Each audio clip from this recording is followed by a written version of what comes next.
Chapter 29. Fire rises. There was a change on the village where the fountain fell, and where the mender of roads went forth daily to hammer out of the stones on the highway such morsels of bread as might serve for patches to hold his poor ignorant soul and his poor reduced body together. The prison on the crag was not so dominant as of yore. There were soldiers to guard it, but not many. There were officers to guard the soldiers, but not one of them knew what his men would do beyond this, that it would probably not be what he was ordered. Far and wide lay a ruined country, yielding nothing but desolation. Every green leaf, every blade of grass and blade of grain, was as shriveled and poor as the miserable people. Everything was bowed down, dejected, oppressed, and broken. Habitations, fences, domesticated animals, men, women, children, and the soil that bore them, all worn out. Monseigneur, often a most worthy individual gentleman, was a national blessing, gave a chivalrous tone to things, was a polite example of luxurious and shining life, and a great deal more to equal purpose. Nevertheless, Monseigneur as a class had, somehow or other, brought things to this. Strange that creation, designed expressly for Monseigneur, should be so soon wrung dry and squeezed out. There must be something short-sighted in the eternal arrangements, surely. Thus it was, however, and the last drop of blood having been extracted from the flints, and the last screw of the rack having been turned so often that its purchase crumbled, and it now turned and turned with nothing to bite, Monseigneur began to run away from a phenomenon so low and unaccountable. But this was not the change on the village, and on many a village like it. For scores of years gone by, Monseigneur had squeezed it and wrung it, and had seldom graced it with his presence except for the pleasures of the chase, now found in hunting the people, now found in hunting the beasts, for whose preservation Monseigneur made edifying spaces of barbarous and barren wilderness. No. The change consisted in the appearance of strange faces of low caste, rather than in the disappearance of the high caste, chiseled and otherwise beautified and beautifying features of Monseigneur.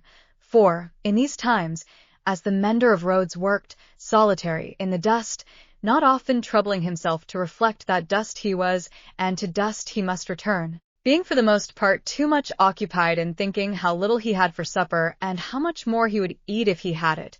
In these times, as he raised his eyes from his lonely labor, and viewed the prospect, he would see some rough figure approaching on foot, the like of which was once a rarity in those parts, but was now a frequent presence. As it advanced, the mender of roads would discern without surprise that it was a shaggy-haired man, of almost barbarian aspect, tall, in wooden shoes that were clumsy even to the eyes of a mender of roads, grim, rough, swart, steeped in the mud and dust of many highways, dank with the marshy moisture of many low grounds, sprinkled with the thorns and leaves and moss of many byways through woods. Such a man came upon him, like a ghost, at noon in the July weather, as he sat on his heap of stones, under a bank, taking such shelter as he could get from a shower of hail. The man looked at him, looked at the village in the hollow, at the mill, and at the prison on the crag. When he had identified these objects in what benighted mind he had, he said, in a dialect that was just intelligible, "How goes it, Jacques?" "All well, Jacques." "Touch then." They joined hands, and the man sat down on the heap of stones. "No dinner?" "Nothing but supper now," said the mender of roads, with a hungry face. "It is the fashion," growled the man. "I meet no dinner anywhere." He took out a blackened pipe, filled it, lighted it with flint and steel, pulled at it until it was in a bright glow, then suddenly held it from him and dropped something into it from between his finger and thumb, that blazed and went out in a puff of smoke. "Touch then." It was the turn of the mender of roads to say at this time, after observing these operations. They again joined hands. "Tonight," said the mender of roads.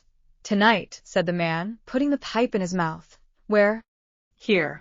He and the mender of roads sat on the heap of stones looking silently at one another, with the hail driving in between them like a pygmy charge of bayonets, until the sky began to clear over the village. "Show me," said the traveler then, moving to the brow of the hill. "See," returned the mender of roads, with extended finger. "You go down here, and straight through the street, and past the fountain. To the devil with all that. interrupted the other, rolling his eye over the landscape.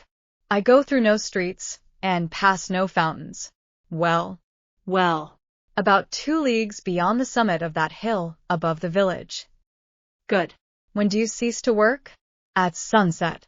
Will you wake me before departing? I have walked 2 nights without resting. Let me finish my pipe, and I shall sleep like a child. Will you wake me? Surely. The wayfarer smoked his pipe out, put it in his breast, slipped off his great wooden shoes, and lay down on his back on the heap of stones. He was fast asleep directly. As the road-mender plied his dusty labor, and the hail clouds, rolling away, revealed bright bars and streaks of sky which were responded to by silver gleams upon the landscape, the little man, who wore a red cap now, in place of his blue one, seemed fascinated by the figure on the heap of stones. His eyes were so often turned towards it that he used his tools mechanically, and one would have said, to very poor account. The bronze face, the shaggy black hair and beard, the coarse woolen red cap, the rough medley dress of homespun stuff and hairy skins of beasts, the powerful frame attenuated by spare living, and the sullen and desperate compression of the lips in sleep, inspired the mender of roads with awe. The traveler had traveled far, and his feet were footsore, and his ankles chafed and bleeding. His great shoes, stuffed with leaves and grass, had been heavy to drag over the many long leagues, and his clothes were chafed into holes, as he himself was into sores. Stooping down beside him, the road-mender tried to get a peep at secret weapons in his breast or where not, but in vain, for he slept with his arms crossed upon him, and set as resolutely as his lips. Fortified towns with their stockades, guardhouses, gates, trenches, and drawbridges seemed to the mender of roads to be so much air as against this figure. And when he lifted his eyes from it to the horizon and looked around, he saw in his small fancy similar figures, stopped by no obstacle, tending to centers all over France. The man slept on, indifferent to showers of hail and intervals of brightness, to sunshine on his face and shadow, to the paltering lumps of dull ice on his body and the diamonds into which the sun changed them, until the sun was low in the west, and the sky was glowing. Then, the mender of roads, having got his tools together and all things ready to go down into the village, roused him. Good, said the sleeper, rising on his elbow. 2 leagues beyond the summit of the hill? About. Good. The mender of roads went home, with the dust going on before him according to the set of the wind, and was soon at the fountain, squeezing himself in among the lean kine brought there to drink, and appearing even to whisper to them in his whispering to all the village. When the village had taken its poor supper, it did not creep to bed, as it usually did, but came out of doors again, and remained there. A curious contagion of whispering was upon it, and also, when it gathered together at the fountain in the dark, another curious contagion of looking expectantly at the sky in one direction only. Monsieur Gabelle, chief functionary of the place, became uneasy, went out on his housetop alone, and looked in that direction too, glanced down from behind his chimneys at the darkening faces by the fountain below, and sent word to the sacristan who kept the keys of the church that there might be need to ring the tocsin by and by. The night deepened. The trees environing the old chateau, keeping its solitary state apart, moved in a rising wind, as though they threatened the pile of building massive and dark in the gloom.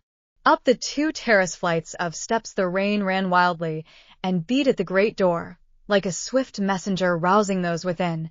Uneasy rushes of wind went through the hall, among the old spears and knives, and passed lamenting up the stairs, and shook the curtains of the bed where the last marquis had slept. East, west, north, and south, through the woods, for heavy treading, unkempt figures crushed the high grass and cracked the branches, striding on cautiously to come together in the courtyard. For lights broke out there and moved away in different directions, and all was black again, but not for long. Presently, the chateau began to make itself strangely visible by some light of its own, as though it were growing luminous. Then, a flickering streak played behind the architecture of the front, picking out transparent places and showing where balustrades, arches, and windows were. Then it soared higher, and grew broader and brighter. Soon, From a score of the great windows, flames burst forth, and the stone faces awakened, stared out of fire. A faint murmur arose about the house from the few people who were left there, and there was a saddling of a horse and riding away. There was spurring and splashing through the darkness, and bridle was drawn in the space by the village fountain, and the horse in a foam stood at Monsieur Gabelle's door. "Help, Gabelle! Help, every one!" The tocsin rang impatiently, but other help, if that were any, there was none. The mender of roads and 250 particular friends stood with folded arms at the fountain, looking at the pillar of fire in the sky. "It must be 40 feet high," said they, grimly, and never moved. The rider from the chateau, and the horse in a foam, clattered away through the village and galloped up the stony steep to the prison on the crag. At the gate, a group of officers were looking at the fire. Removed from them, a group of soldiers. "Help, gentlemen officers! The chateau is on fire. Valuable objects may be saved from the flames by timely aid. Help, help!" The officers looked towards the soldiers who looked at the fire, gave no orders, and answered, with shrugs and biting of lips, "It must burn."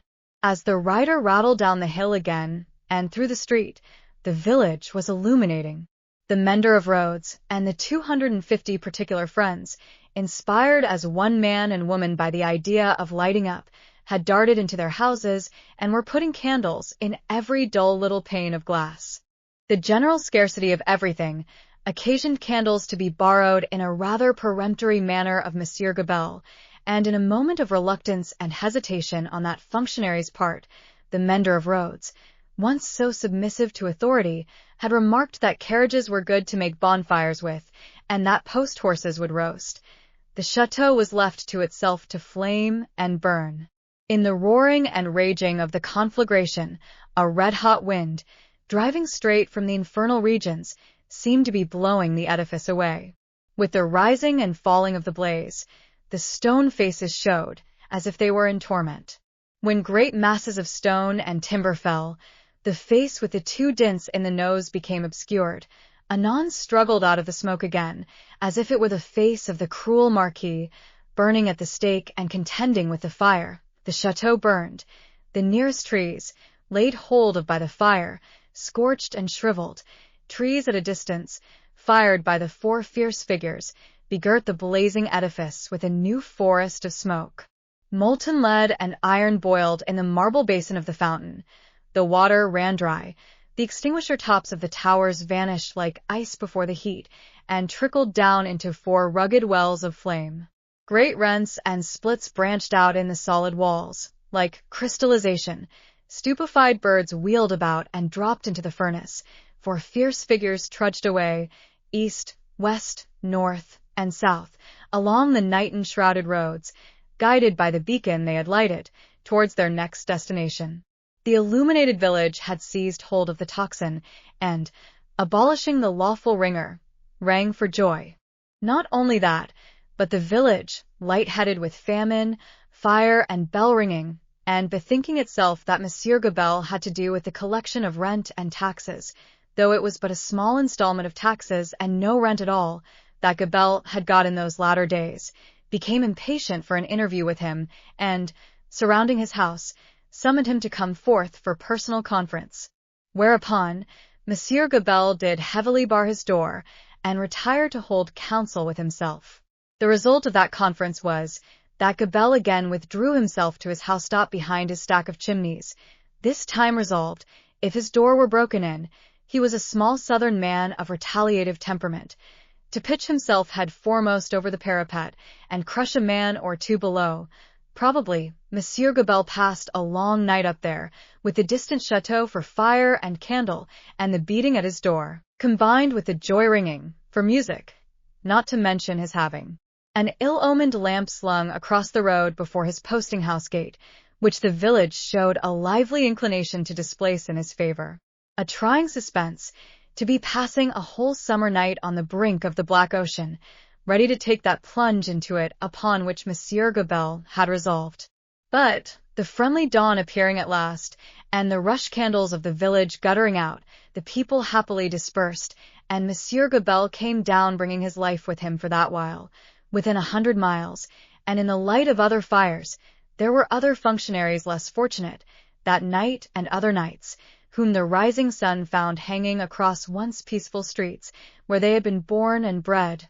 Also, there were other villagers and townspeople less fortunate than the mender of roads and his fellows, upon whom the functionaries and soldiery turned with success, and whom they strung up in their turn.